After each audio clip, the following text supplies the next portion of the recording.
Direction of Affairs, Savoie. Thank you, Mr. Chairman. Monsieur le Président, Mesdames et Messieurs, nous souhaitons tout d'abord remercier tous les membres de l'ONU ainsi que de l'UNPO pour la possibilité que vous nous accordez de prendre la parole. Si nous nous trouvons aujourd'hui au sein de cette Assemblée, c'est pour informer la communauté internationale de l'acharnement de l'État français à vouloir supprimer les droits inaliénables de la minorité savoisienne. Par son origine et son histoire propre, le peuple de Savoie n'a jamais cessé d'exister. Il entre donc de ce fait dans le cadre du droit des minorités instauré et défendu par l'ONU. La Déclaration des droits des personnes appartenant à des minorités nationales, ethniques, religieuses ou linguistiques est donc pour nous une évidence, car la Savoie entre pleinement dans cette définition. Elle nous permet d'œuvrer à la défense des droits dont nous demandons le rétablissement, mais pour lesquels les autorités françaises refusent d'entrer en matière.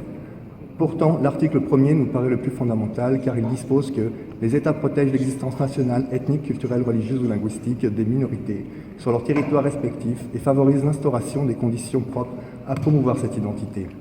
Malgré toute la force que la déclaration attache à cette disposition, l'État français ne cesse d'en enfreindre le principe, nous laissant victimes de ces manquements répétés.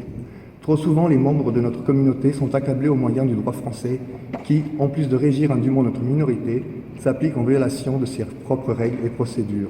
Le fait qu'objectivement les règles édictées par le législateur français s'attaquent et demeurent hostiles à nos actions légitimes et légales atteste du peu de cas réservés au respect de nos droits. L'article 2.4 de la Déclaration établit que les personnes appartenant à des minorités ont le droit de créer et gérer leurs propres associations.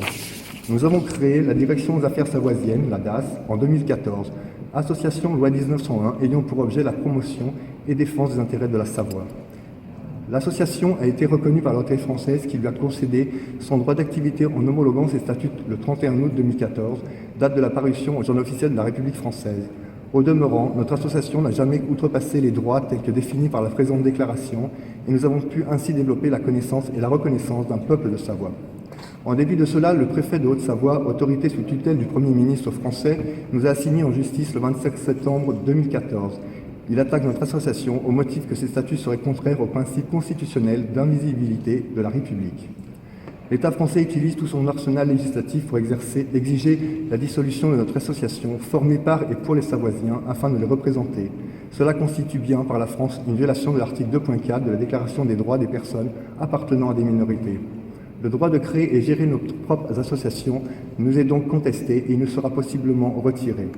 Avec la dissolution en droit français de la DAS, nous craignons que les autorités françaises, par crainte de voir notre reconnaissance progresser dans les instances internationales, adoptent prochainement des mesures coercitives encore plus importantes, comme par exemple une police plus vigilante à l'égard des droits que nous exerçons.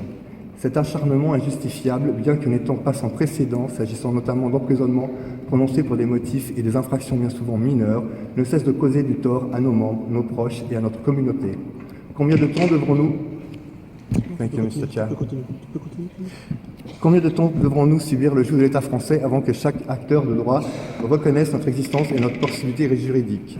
Pour reconnaître comment un pays ayant une constitution